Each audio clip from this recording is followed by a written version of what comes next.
Bismillah. Nah, kita lanjutkan pelajaran yang berikutnya. Qala al-muallif rahimahullahu ta'ala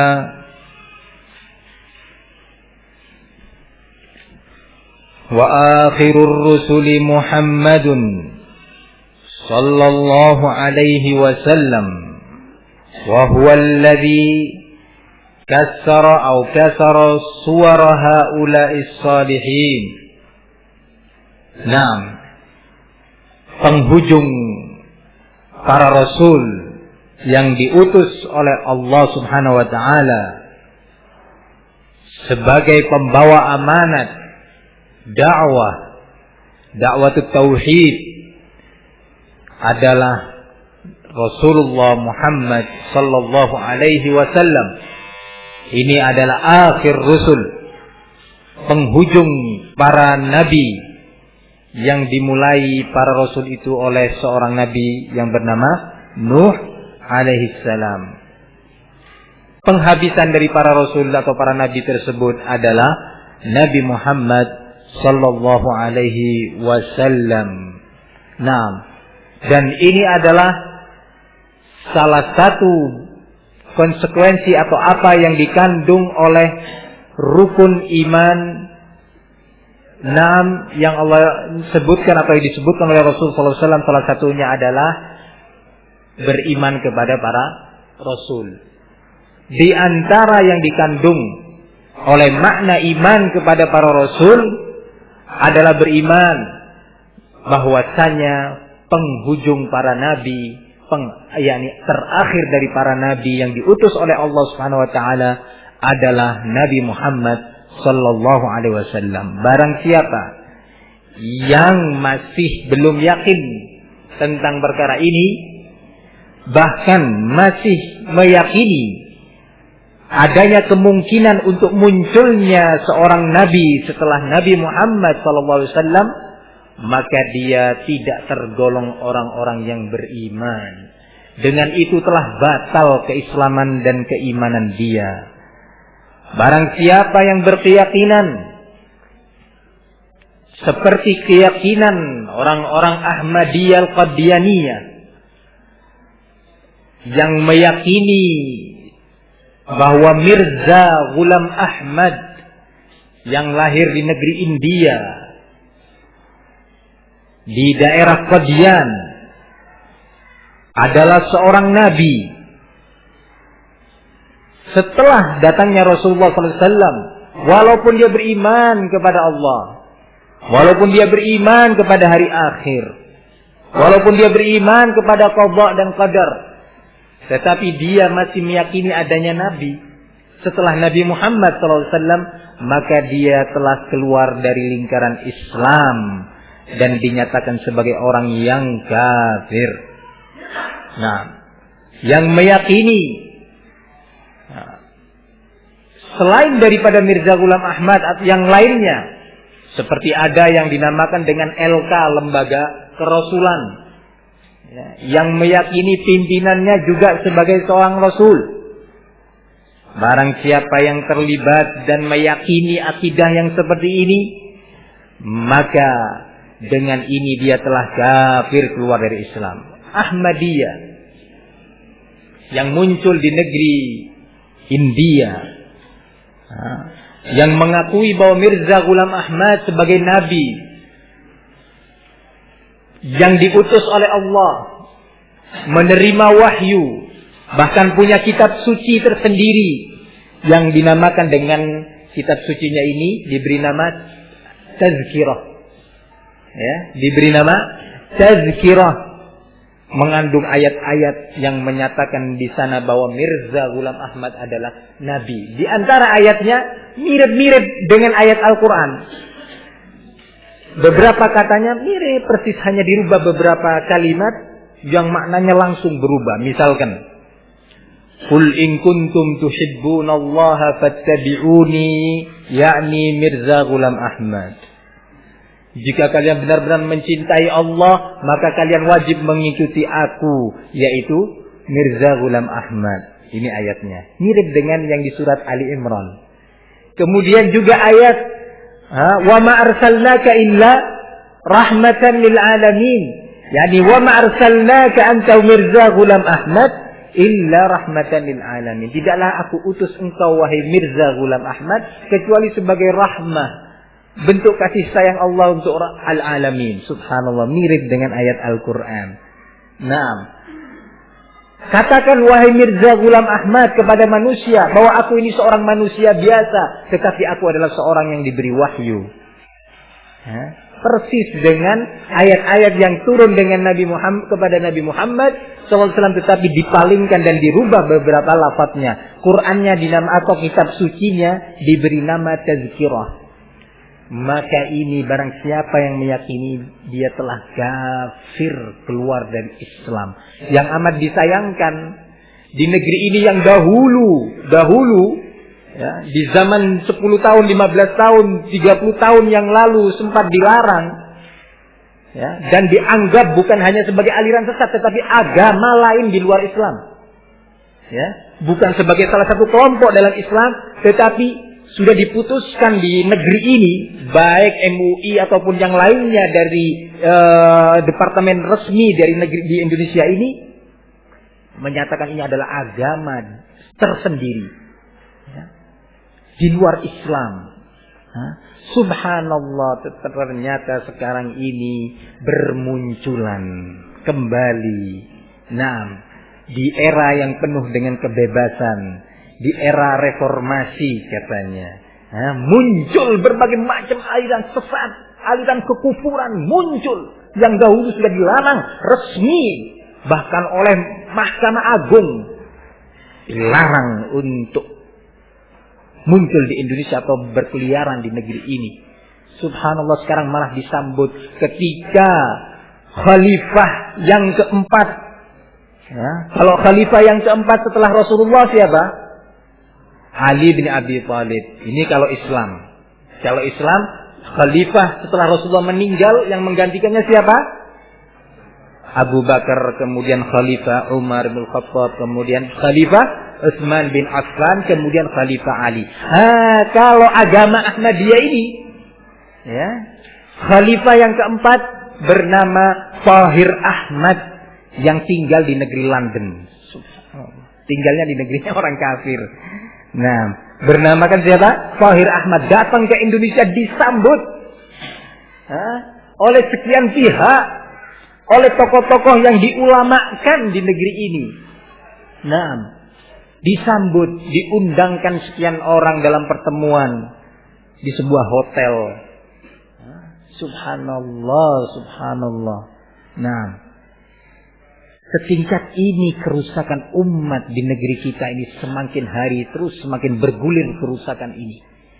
Yang katanya sekarang adalah era yang penuh dengan kebebasan. Nah, ikhwani fid din a'azzakumullah, maka di antara akidah kaum muslimin, kaum mukminin ahli sunnah wal jamaah yang wajib untuk diyakini adalah bahwasanya Rasulullah adalah akhir atau penghujung para Nabi. Allah menyatakan di dalam Al-Quran, "Ma kana Muhammadun aba ahadin min rijalikum, walakin Rasulullah wa khataman nabiyyin." Bukanlah Muhammad itu adalah ayah salah satu orang laki di antara kalian, salah satu pria di antara kalian, tetapi dia itu hanyalah seorang Rasul dan sekaligus sebagai penghujung para nabi. Rasulullah juga menyatakan dalam hadis yang diriwayatkan oleh Imam Tirmizi, Abu Dawud dan yang lainnya, kata Rasulullah sallallahu alaihi wasallam, "Sayakhruju ba'di kadzdzabuna thalathun, kullun minhum yad'i annahu nabi, wa ana khatamun nabiyyin wa la nabiyya ba'di." Pasti kata Rasulullah akan keluar para pendusta yang berjumlah kurang lebih 30 orang, yang masing-masing dari para pendusta tersebut mengaku, mengklaim dirinya seorang nabi. Nah, ketahui kata Rasulullah, sesungguhnya aku ini adalah nabi yang terakhir dan tidak ada seorang nabi pun setelahku. Siapa yang mau menentang ayat Al-Quran ini? Siapa yang mau menentang hadisnya Rasul SAW, maka dia keluar dari Islam. Barang siapa yang menentang Al-Quran dan menentang hadis Rasul SAW.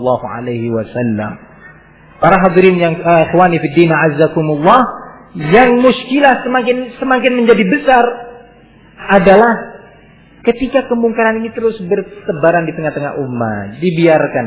Ketika ada suara yang menyuarakan al-haq dan membantah kebatilan dengan dalil-dalil dari Quran was sunnah, jangan. Ini akan menimbulkan perselisihan. Kita butuh bersatu. Islam harus bersatu supaya nggak lemah menghadapi orang-orang kafir. Kita menyatakan betul Islam harus bersatu dan tidak boleh berpecah belah. Tetapi persatuan yang diperintahkan oleh Allah itu pun, persatuan yang diperintahkan oleh Rasul SAW itu pun harus didasarkan kepada al-haq. Bukan didasarkan kepada semua bentuk pemikiran dan kebatilan, tidak. Al-batil harus dinyatakan itu batil. Yang mungkar harus dinyatakan itu mungkar dan harus diingkari. Man ra'a minkum munkaran falyughayyirhu biyadihi fa in lam yastati' fa bilisanihi fa in lam yastati' fa biqalbihi wa dzalika dha'ful iman. Barang siapa di antara kalian yang melihat sebuah kemungkaran, maka wajib dia untuk mengingkarinya. Kemungkaran yang dimaksud bukan hanya judi, togel, khamr, bukan. Walaupun itu kemungkaran, walaupun itu termasuk dosa-dosa besar. Tetapi kemungkaran yang lebih dahsyat adalah kemungkaran yang berkaitan dengan prinsip dan akidah, yang berkaitan dengan ideologi yang bertebaran di tengah-tengah masyarakat ini. Ikhwani fiddin azzakumullah. Oleh karena itu ditekankan oleh penulis, ya, akhirur rusul Muhammad, ditekankan di sini agar kita ingat tentang poin penting ini. Kemudian beliau melanjutkan, wa huwal ladzi kassara suwar haula'is shalihin, dan dialah Rasul Nabi Muhammad sallallahu alaihi wasallam yang telah menebas dan menghancurkan gambar dan patung-patung, berhala-berhala dari orang-orang shalihin tersebut. Patung-patung dan monumen-monumen sebagai gambaran terhadap mereka para shalihin, orang-orang soleh, para wali-wali Allah. Ditebas itu Rasul ketika Fathu Makkah, ketika kota Mekah sudah berhasil ditundukkan pada tahun ke-9 Hijriah. Nah, dihancurkan itu oleh Rasul dengan membacakan ayat Al-Quran, wa ja'al haqqu wa zahaqal batil innal batila kana zahuqa. Nah, katakan sesungguhnya telah datang al-haq dan telah hancur dan binasa kebatilan itu. Sesungguhnya kebatilan itu pasti dia akan binasa. Dengan membacakan ayat ini Rasulullah sambil menghancurkan patung-patung dan berhala-berhala, monumen-monumen sebagai gambaran daripada orang-orang soleh yang telah meninggal. Latta, Suwa, Wad, Yaghutha, wa Ya'uqa, wa Nasra, dan yang lainnya dihancurkan oleh Rasul bersama sahabatnya. Kemudian Rasulullah sholat di Ka'bah 2 rakaat. Setelah itu sujud kepada Allah, syukur terhadap kenikmatan yang diberikan, yaitu Fathu Makkah. Inna fatahna laka fatham mubina. Naam. Barakallahu fikum ikhwani fid din azzakumullah. Coba perhatikan kalimat yang disebutkan oleh Syekh. Wa huwa alladhi kassara suwara haula as-salihin. Coba perhatikan, dialah Muhammad SAW yang telah menghancurkan patung-patung sebagai gambar-gambar daripada orang-orang salihin. Nah, disebut kalimat as-salihin. Ini menunjukkan bahwa mereka para orang-orang yang diibadahi adalah orang-orang yang saleh.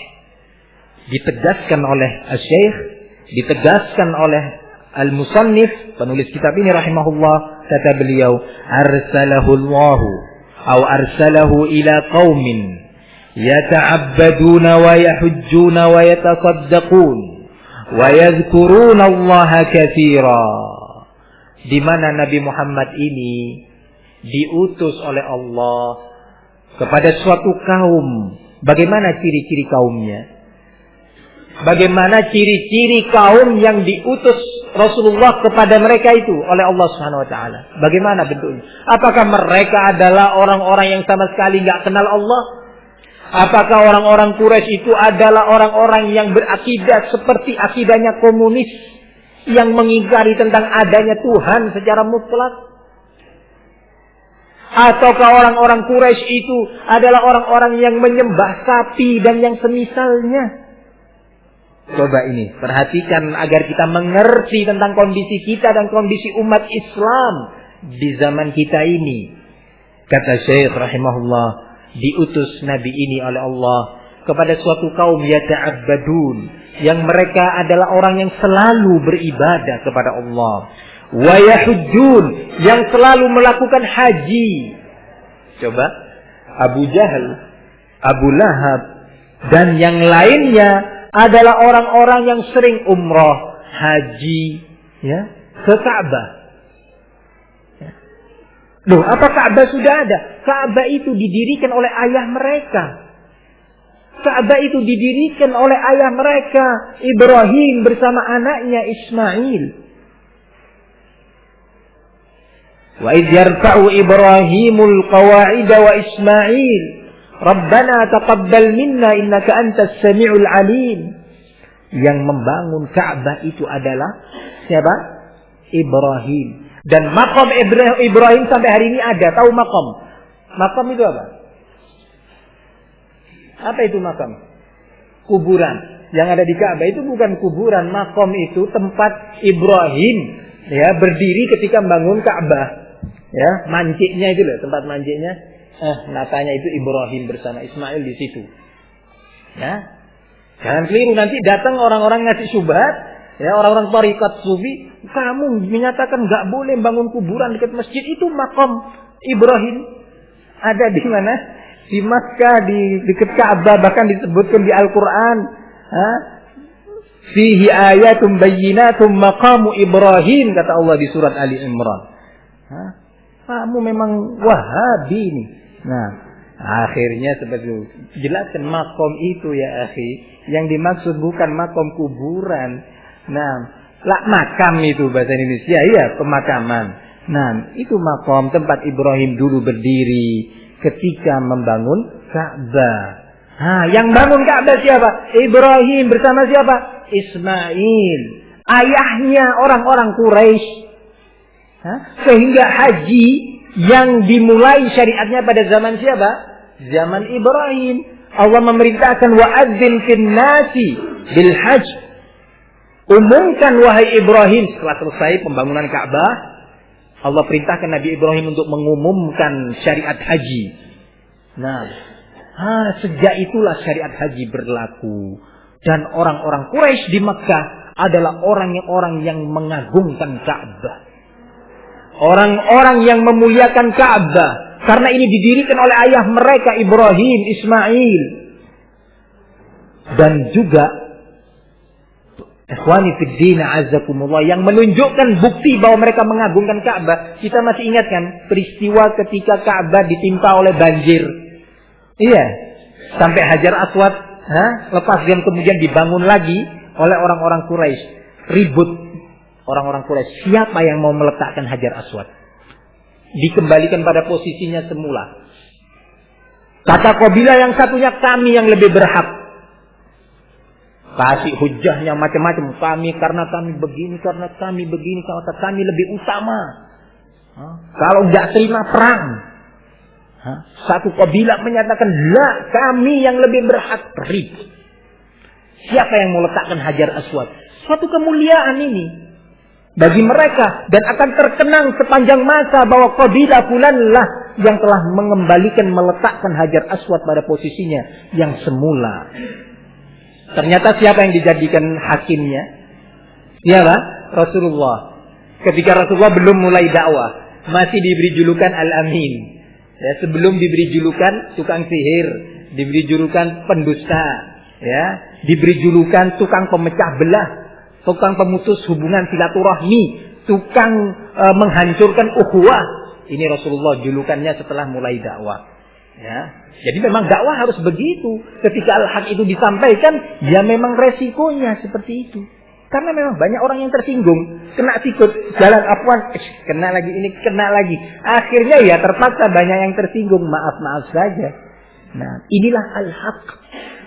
Ikhwani fid din azzakumullah. Kemudian mereka orang-orang Quraisy setiap tahunnya berhaji, umrah, tawaf, sa'i dari Safa ke Marwah. Ini orang-orang Quraisy yang diutus Rasulullah kepada mereka oleh Allah Subhanahu wa taala. Jadi sekali lagi jangan dikira mereka seperti orang-orang yang menyembah berhala, sapi, pohon dan yang semisalnya, bukan. Kemudian wa yatasaddaqun, mereka adalah orang-orang yang ahli sedekah. Jangan tanya musyrikin Arab, musyrikin Quraisy dahulu urusan ini, zakat, sedekah, luar biasa. Tamu-tamu disambut, rumahnya disiapkan. Kalau sudah waktunya haji sudah ada waktu itu. Nah, itu dibangunkan tempat-tempat khusus untuk para tamu, siap dengan makanannya. Enggak dijadikan itu sebagai pekerjaan, enggak. Dijadikan kesempatan untuk bersedekah. Bukan hotel, enggak. Silakan, tafadhalu. Ya duyuf Allah. Wahai tamu-tamu Allah, duyufur Rahman. Tafadhalu, silakan bagikan air, makanan, ini lengkap. Ini mereka. Jamaah haji pulang disangonin. Loh betul, disangon pulang. Nah, ini mereka. Jangan dikira mereka adalah orang yang hidupnya nggak mau tahu tentang kondisi fuqara dan masakin, bukan. Yatasaddaqun, bersedekah mereka. Wa yadhkurunallaha katsiran, dan mereka adalah orang-orang yang berzikir banyak sekali kepada Allah Subhanahu wa taala. Sering berzikir kepada Allah Subhanahu wa taala. Naam. Ikhwani fid din azzakumullah. Inilah kondisi kaum yang dius Nabi Muhammad sallallahu alaihi wasallam oleh Allah kepada mereka. Walakinnahum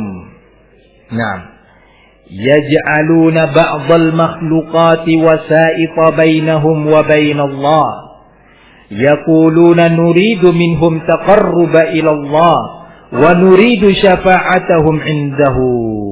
Namun mereka adalah orang-orang yang menjadikan beberapa makhluk Allah sebagai penghubung-penghubung yang menghubungkan mereka dengan Allah, yang menghubungkan ibadah mereka, sedekah mereka, kemudian haji mereka, tawaf mereka, zikir mereka, istighfar mereka kepada Allah Subhanahu wa taala.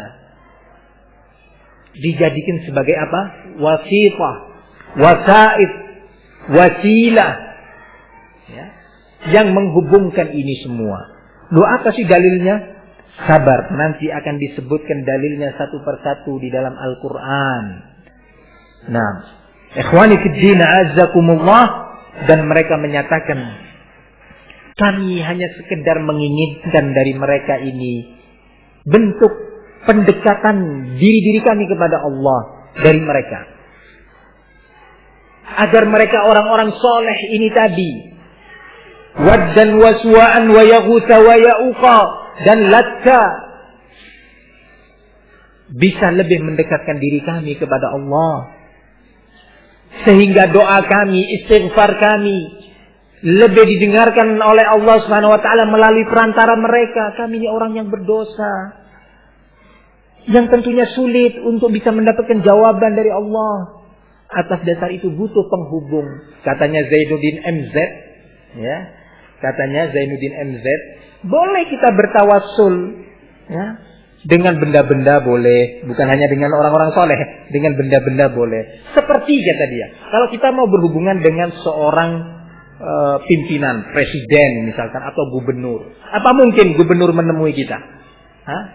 Apa mungkin? Assalamualaikum, ketuk pintunya. Apa? Mau ketemu gubernur? Nah, sampaikan, Pak Gubernur, ada orang dari mana? Dari Jember, dari Pakem. Nah, namanya siapa? Namanya Lukman. Nah, Lukman siapa? Nah, sibuk. Sudah nanti. Nggak bisa diterima karena nggak dikenal. Butuh orang-orang yang dekat sama gubernur. Butuh orang-orang yang mendapatkan rekomendasi dari gubernur. Nah, sehingga misalkan ada orang kasih rekomendasi ini bawa Pak Lukman, kalau mau ketemu gubernur nanti ya bilang dari saya. Kasihkan kepada ajudannya Pak Gubernurnya. Oh iya. Suruh masuk. Monggo. Silakan. Nah, kenapa? Karena ada penghubungnya. Siapa penghubungnya? Orang yang sering mendekatkan diri, sering berhubungan ya dengan Pak Gubernur. Nah, sama dengan Allah pun begitu.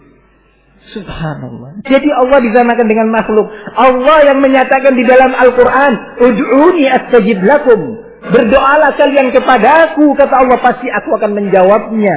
Wa idza sa'alaka 'ibadi 'anni fa inni qarib ujibu da'watad da'i idza da'an falyastajibu li wal yu'minu bi la'allahum yarshudun. Jika seorang hambaku, kata Allah, meminta kepadaku, ketahuilah bahwa sesungguhnya pertolonganku, jawabanku dekat untuk mereka, pasti dijawab. Hendaknya mereka meminta kepadaku, kata Allah. Ketika Allah memanggil orang-orang yang berdosa, dipanggil oleh Allah untuk bertaubat, apakah Allah menyatakan, tapi afwan, kalian gak bisa mendapatkan maghfirah dariku kecuali melalui perantaranya wali ini, wali itu, melalui perantaranya orang soleh ini, orang soleh itu, habib ini, habib itu. Apakah Allah menyatakan seperti ini? Tidak, langsung minta kepada Rabbul Alamin, angkat tangannya, doa kepada Allah di tengah malam, di waktu-waktu yang mustajabah antara azan dan iqamah. Ini perintah Allah Subhanahu wa taala. Orang-orang Quraisy, mereka berkeyakinan kami ini hanya sekedar menjadikan mereka perantara yang menghubungkan kami kepada Allah. Mana dalilnya? Nanti akan disebutkan. Mereka juga menyatakan kami tidak meyakini bahwa Latta, Uzza, Manah, wa Suwa, wa Yaghutha, wa Ya'uqa, wa Nasra itu semua bisa menghidupkan dan mematikan, bisa memberi manfaat dan mencegah dari madarah. Enggak, kami berkeyakinan Allah. Kami sekedar berkeyakinan mereka adalah pemberi-pemberi syafaat kepada kami. Coba, yang mengandung barokah. Nah, ikhwani fid din azzakumullah. Kemudian Syekh menyatakan, wa nuridu syafa'atahum indahu. Kami hanya menginginkan syafaatnya orang-orang soleh itu di sisi Allah Subhanahu wa taala. Mithlul malaika wa Isa wa Maryam wa unasin ghairihim minas salihin. Seperti diantaranya yang diibadahi oleh orang-orang Quraisy dan musyrikin yang lainnya adalah malaika. Mereka juga beribadah kepada malaika, minta syafaat, minta untuk didekatkan diri mereka kepada Allah, diperdekat lagi kepada Allah. Kemudian Isa, Nabi Allah Isa, ibunya Maryam juga. Nah, kemudian orang-orang soleh yang lainnya. Ini semua akan disebutkan oleh penulis lengkap secara rinci, dalilnya satu persatu. Sekarang ini seperti mukaddimah saja, seperti pembuka jalan untuk kita mulai memasuki kasyfus syubuhat, ya, pembongkaran, penguatkan tabir syubuhat yang akan disebutkan oleh beliau satu persatu. Ikhwani fid din azzakumullah. Kemudian beliau menyatakan, "Faba'atsallahu Muhammadan yujaddidu lahum dina abihim Ibrahim." Kemudian diutuslah oleh Allah Nabi Muhammad kepada mereka. Dalam rangka apa Nabi Muhammad diutus kepada mereka? Kata beliau, "Yujaddidu lahum dina abihim Ibrahim." Untuk memperbaharui agama mereka, agama ayah mereka Ibrahim, untuk dikembalikan lagi, dipermak lagi sesuai dengan aslinya. Ketika sudah mulai luntur, ya, sudah mulai luntur din Ibrahim di tengah-tengah mereka, tidak didapati kecuali tinggal haji, tawaf, ya, tinggal Ka'bah yang dimuliakan. Tidak bersih lagi Ka'bah itu dari peribadatan selain Allah Subhanahu wa taala. Nah, maka diutuslah Nabi Muhammad dalam rangka apa? Tajdid, memperbaharui agama mereka yang telah rusak. Apa itu agama mereka? Dinu abihim Ibrahim, agama ayah mereka Ibrahim. Apa itu ayah Ibrahim? Agama ayah mereka. Apa itu din Ibrahim? Din Ibrahim adalah millata Ibrahim hanifa. Nah, wa ma ana minal musyrikin. Inna Ibrahim kana ummatan qanitan lillah hanifan wa ma kana minal musyrikin. Ini Ibrahim, agamanya adalah agama hanif.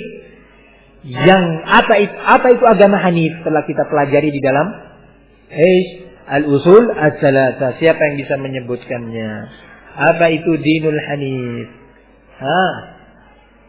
Siapa yang bisa menyebutkan ya ikhwan? Naib. Dinul tauhid, apa itu? Dinul tauhid, rinci.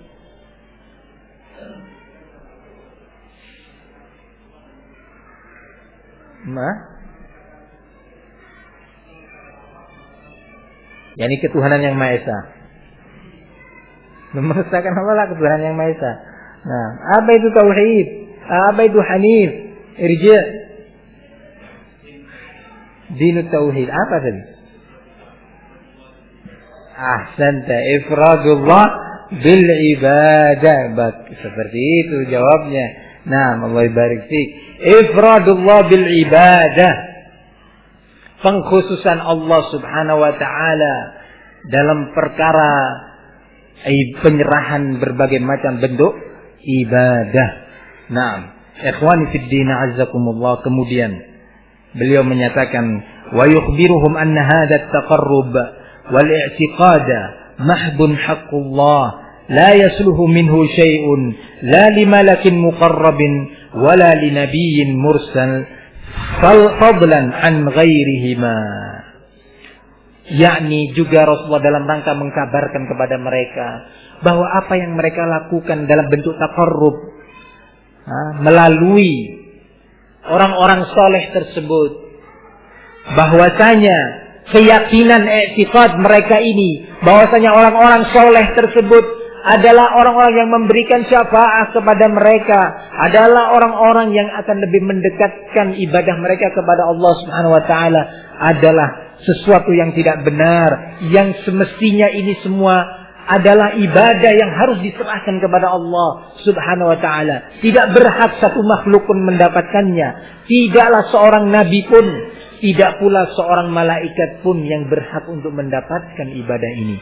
Ikhwani fid din azzakumullah.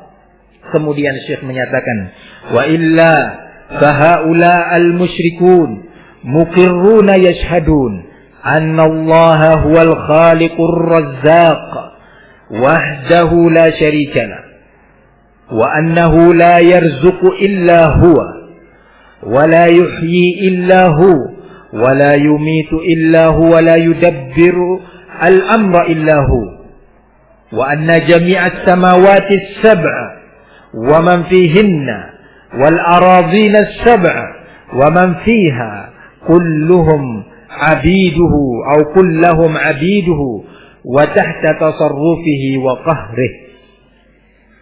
Dan maka kata Syekh, sesungguhnya orang-orang musyrikin tersebut adalah orang-orang yang berkeyakinan dan membenarkan serta bersaksi bahwasanya Allah adalah pencipta dan pemberi rezeki satu-satunya. Tidak ada sekutu baginya dalam urusan menciptakan. Tidak ada sekutu bagi Allah dalam urusan memberi rezeki. Tidak ada sekutu bagi Allah dalam urusan mengatur alam semesta, dalam urusan mengatur makhluk-makhluknya, baik dalam bentuk memberi rezeki, menurunkan hujan, barakallahu fikum, mendatangkan nikmat, kemudian mencegah dari musibah atau mendatangkan musibah, memberi penyakit dan menyembuhkan dari penyakit, memberi kemiskinan serta mengatasi kemiskinan, hanya Allah sendirinya Rabbul Alamin. Orang-orang Quraisy berkeyakinan ini. Berkeyakinan. Nah, ikhwani fid din azzakumullah, mereka berkeyakinan bahwa langit dan segala isinya, bumi dengan segala isinya, manusia, binatang, pohon-pohonan dan yang lainnya yang nampak di muka bumi maupun yang di dalam bumi, orang-orang Quraisy berkeyakinan semua yang menciptakannya, yang mengaturnya, yang memberi rizki, yang menghidupkan dan yang mematikannya, yang memberi kekuasaan dan mencabut kekuasaan itu hanya Allah. Berkeyakinan ini orang-orang Quraisy. Lalu kenapa harus ada jihad? Kenapa harus ada perang Badr? Kenapa harus ada perang Uhud? Kenapa Rasulullah harus diboikot sekian tahun sampai banyak wanita dan orang tua serta bayi-bayi meninggal dunia? Kenapa? Kenapa sampai Bilal disiksa sampai mengatakan ahad, ahad, ahad? Kenapa keluarga Ammar bin Yasir disiksa, diazab oleh Quraisy sementara Rasulullah tidak mampu berbuat apa-apa untuk menolongnya kecuali ucapan yang keluar dari Nabi, sabran ala Yasir, sabran ala Yasir. Sabarlah wahai keluarga Yasir, sabarlah. Hanya ini yang terucap dari Rasul, dari seorang pemberani yang terberani di muka bumi. Hanya ucapan sabar. Sabar wahai keluarga Yasir, sabar. Nah, ikhwani fid din azzakumullah, apa yang menyebabkan ini semua? Padahal ya Abu Jahal yakin Allah pencipta. Sama ya akhi. Maka dari itu perkara penting ikhwani fid din azzakumullah tentang apa yang terjadi di tengah-tengah umat ini. Bahwa artinya tauhid itu, makna la ilaha illallah adalah tidak ada pencipta kecuali Allah. Tidak ada pemberi rizki kecuali Allah. Ya akhi, kalau seandainya ini makna la ilaha illallah yang dimaui oleh Allah dan Rasulnya, gak ada perang Uhud, gak ada perang Badr yang terbunuh sekian sahabat Rasul SAW. Tidaklah Rasulullah akan meninggalkan Makkah yang di dalamnya ada Ka'bah. Gak akan meninggalkan itu. Apa yang menyebabkan ini? Yang menyebabkan ini semua adalah ketika orang-orang Quraisy tidak mau untuk meninggalkan akidahnya tentang orang-orang soleh dan para wali-wali yang mereka berkeyakinan bahwa para wali ini adalah pemberi syafaat, sehingga mereka beriktikaf di dekat berhala atau monumen para wali tersebut, sebagaimana dilakukan oleh sebagian kaum muslimin di zaman ini. Ingin dapat keberhasilan dalam usahanya, dalam karirnya, duduk beriktikaf di makom seorang wali menurut perkiraan mereka. Iktikaf, padahal iktikaf itu ibadah, tidak boleh dilakukan kecuali di masjid. Datang ke sana dengan membaca-baca wirid-wirid yang mengandung makna doa. Padahal doa itu adalah ibadah, tidak boleh diberikan hanya kepada Allah. Tidak boleh dilakukan dan tidak boleh diminta kecuali dari Allah Subhanahu wa ta'ala. Ini dilakukan oleh kaum muslimin dengan keyakinan bahwa ketika duduk di sana atau sholat di sana, berzikir di dekat makom atau monumen seorang soleh tersebut, bisa lebih didengarkan oleh Allah dan lebih dikabulkan. Keyakinan ini tersebar di tengah kaum muslimin. Dalam keadaan hampir-hampir tidak ada yang menjelaskan kepada umat ini, menjelaskan kepada mereka apa itu la ilaha illallah, apa itu dinul haq. Ikhwani fid din azzakumullah. Oleh karena itu sangat berkepentingan bagi ahli sunnah untuk memposisikan dirinya sebagaimana dahulu Rasulullah memposisikan sebagai seorang pembawa al-haq dan pendakwahnya. Menjelaskan kepada mereka apa itu tauhid, apa itu la ilaha illallah. Dan kemudian penulis menyatakan, فَإِذَا أَرَدْتَ الدَّلِيلَ عَلَى أَنَّ هؤلاء الْمُشْرِكِينَ الَّذِينَ قَاتَلَهُمْ رَسُولُ اللَّهِ صَلَّى اللَّهُ عَلَيْهِ وسلم يَشْهَدُونَ لِلَّهِ هَذِهِ الشَّهَادَةَ. Jika engkau, wahai pembaca, wahai talibul ilmi, ingin mengetahui dalil yang sudah disebutkan tadi, dalil tentang perkara yang telah kita dengarkan bersama tadi, bahwasanya orang-orang musyrikin bersaksi, bersyahadah bahwa Allah adalah pencipta alam semesta sendirinya. Allah pengatur dan pemberi rizki bagi alam semesta sendirinya, nggak ada sekutu baginya. Maka kata Syekh, faqra qaulahu ta'ala, bacakan kepada dia, bacakan kepada mereka firman Allah Subhanahu wa ta'ala. Naam, qul man yarzuqukum minas sama', wal ardi amman yamliku as-sam'a wal absara wa man yukhrijul hayya minal mayyit wa yukhrijul mayyita minal hayy wa man yudabbirul amra fasayaquluna Allah faqul afala tattaqun. Wahai Muhammad, kata Allah, coba engkau sampaikan, tanyakan kepada mereka itu, orang-orang musyrikin. Tanyakan kepada mereka itu, Abu Jahal dan yang lainnya. Tanyakan coba, siapa sih yang memberikan rizki kepada kalian dari langit dan memberikan rizki kepada kalian juga dari bumi? Dan siapa sih sebenarnya yang memiliki pendengaran dan penglihatan ini, yang suatu waktu bisa diberikan dan suatu waktu yang lainnya bisa dicabut olehnya? Dan siapa pula yang mengeluarkan sesuatu yang hidup dari yang mati dan yang mati dari yang hidup? Dan siapa pula, coba tanyakan kepada mereka, yang mengatur perkara alam semesta ini? Siapa yang mengaturnya?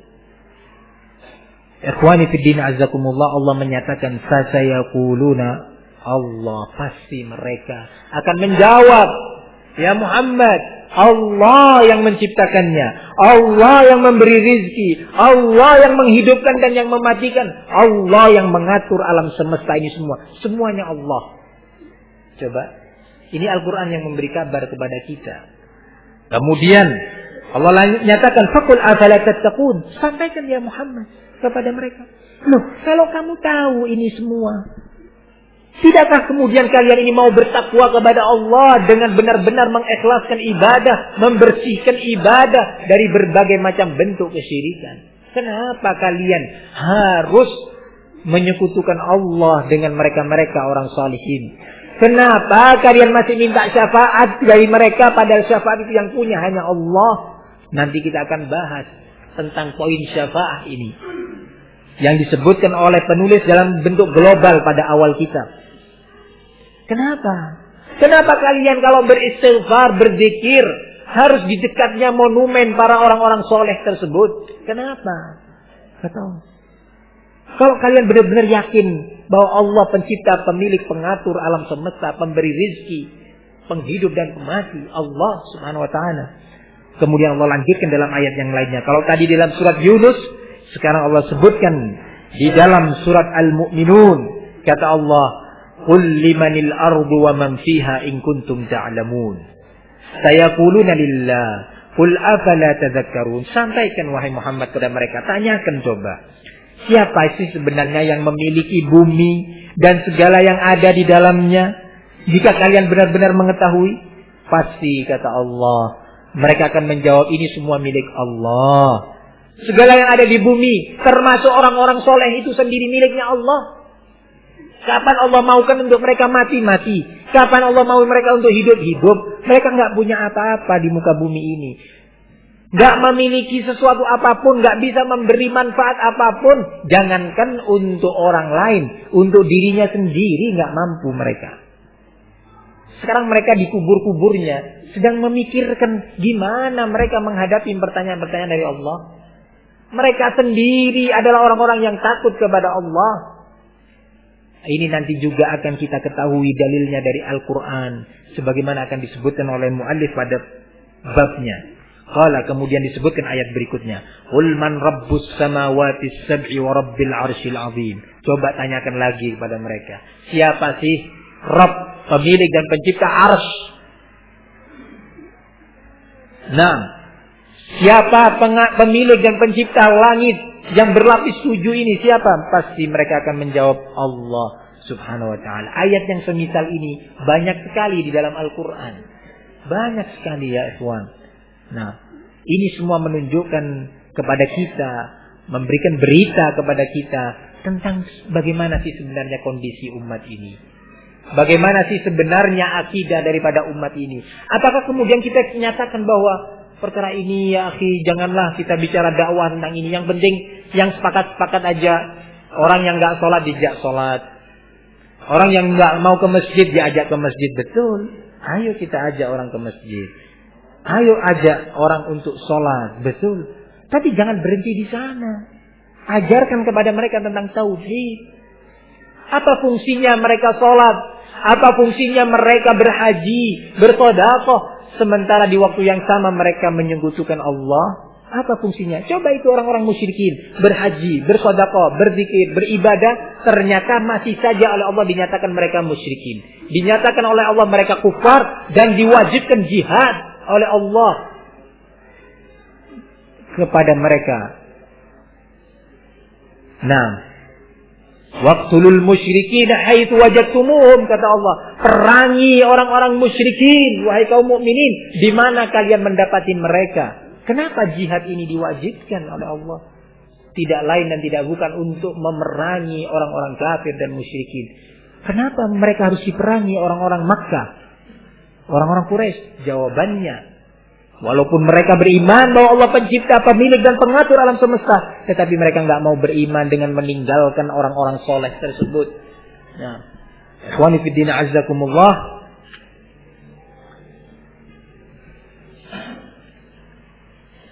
Nah, sampai di sini ada yang perlu disampaikan atau ditanyakan? Tafadhal ya Nay.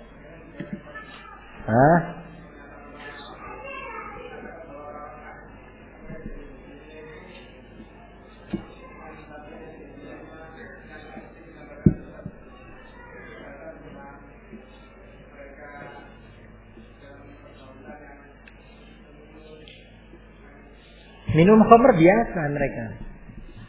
Bukan suatu maksiat karena belum ada pelarangan minum khamr. Ya. Khamr itu baru dilarang kapan? Setelah Rasulullah di Madinah.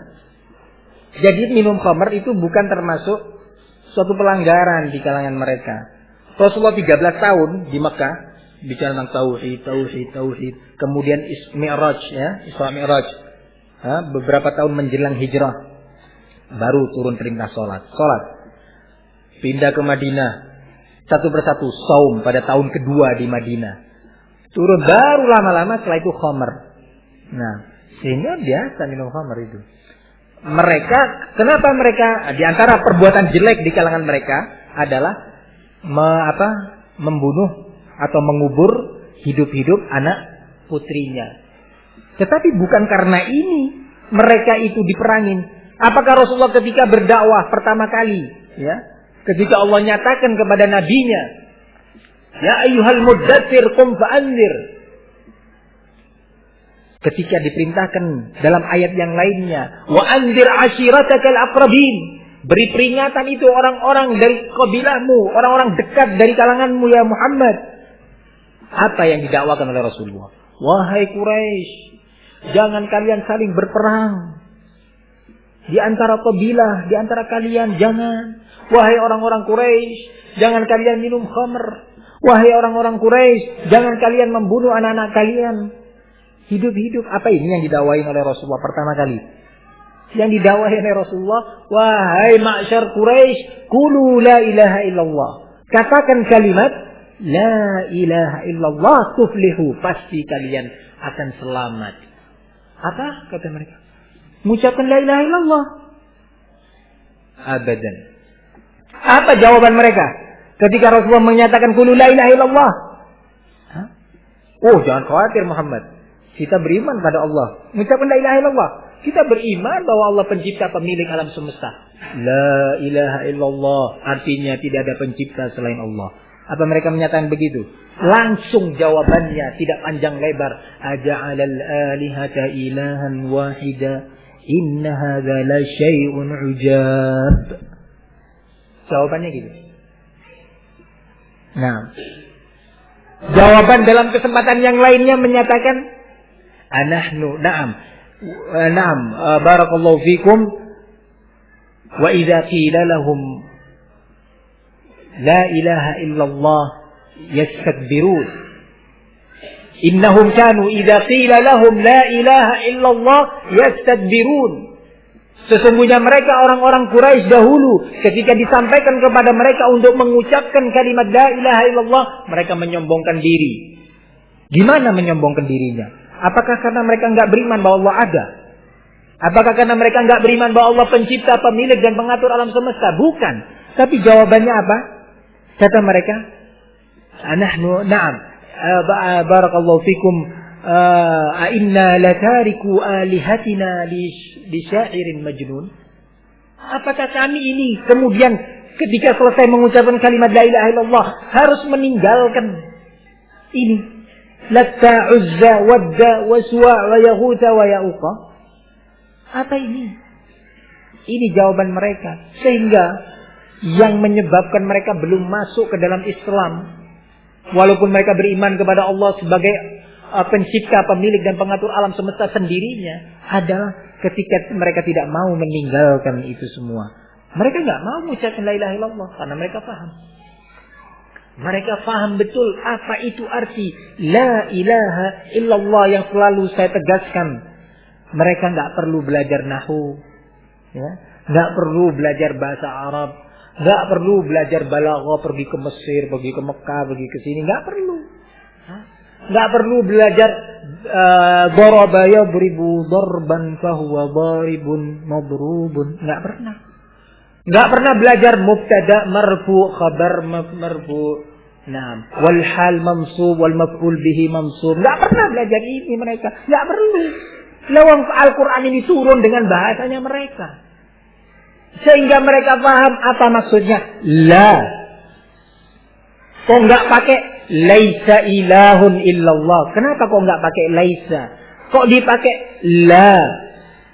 Paham mereka. Kenapa setelah kalimat la kok ilah? Kok nggak pakai al-ilah? Paham mereka. Nggak panjang lebar, nggak mau ruwet, langsung. Oh, la ilaha illallah. yakni kemudian kamu mau menghendakin kami nggak mendekati lagi kepada orang-orang soleh itu? Hah? La. Kamu memang adalah seorang penyair yang gila, wahai Muhammad. Nah, coba. Sehingga ikhwani fiddin azzakumullah, nah, kemungkaran yang terbesar yang ada pada mereka, yang dengan kemungkaran itu mencegah mereka untuk masuk ke dalam lingkaran Islam, yang dengannya sehingga darah mereka menjadi haram untuk ditumpahkan, sehingga harta dan harga diri mereka haram untuk kita ganggu, adalah ketika mereka tidak mau beriman dengan tauhidul uluhiyah. Fahimtum? Nah, sampai di sini ada perlu yang disampaikan lagi? Nah, nanti akan dibahas syubhat-syubhat ini satu persatu, dilengkapi dengan bantahan dan dalil-dalilnya. Kuasai apa yang pertama ini tadi, pahami benar-benar agar nanti ketika kita memasuki bab demi bab, kita dengan mudah memahaminya. Nah, syukur-syukur kalau bisa dihafalkan. Nah, syukur-syukur kalau kita bisa menghafalkannya, sehingga ketika kita terposisikan untuk memberikan nasihat di waktu yang nggak kita sangka-sangka. Sebentar ya, Anda mau ambil kitab Kashfus Syubhat. Kamu di atas base atau di mana ketemu? Ya nggak mungkin, harus dihafal ya sih. Nah, faham? Nah, ini ahli sunnah harus seperti ini, tullabul ilm. Nah, fahimtum ya ikhwan. Nah, enggak berat insyaallah menghafalnya, enggak berat jika ini dijadikan sebagai bagian daripada hidup kita. Kita lagi ngobrol, ayo apa dalilnya tadi bahwa orang-orang musyrikin beriman bahwa Allah pencipta alam semesta. Ya. Nah, kalau ceritanya cuma kemarin karnaval di sana rame ya sampai anak naik sepeda motor macet ini itu, ceritanya itu aja. Nah, ya enggak bisa. Harus dimanfaatkan. Nah, dimanfaatkan waktu semaksimal mungkin bahwa ahli sunnah membawa bendera sunnah ini di dalam berdakwah harus mengenal permasalahan dan memahaminya dengan benar, tepat, disertai dengan dalil-dalilnya. Wallahu ta'ala alam bissawab. Mudah-mudahan Allah memberikan kepada kita ilmu yang bermanfaat. Amin ya rabbal alamin. Subhanakallahumma wa bihamdika asyhadu an la ilaha illa anta astaghfiruka wa atubu ilaik.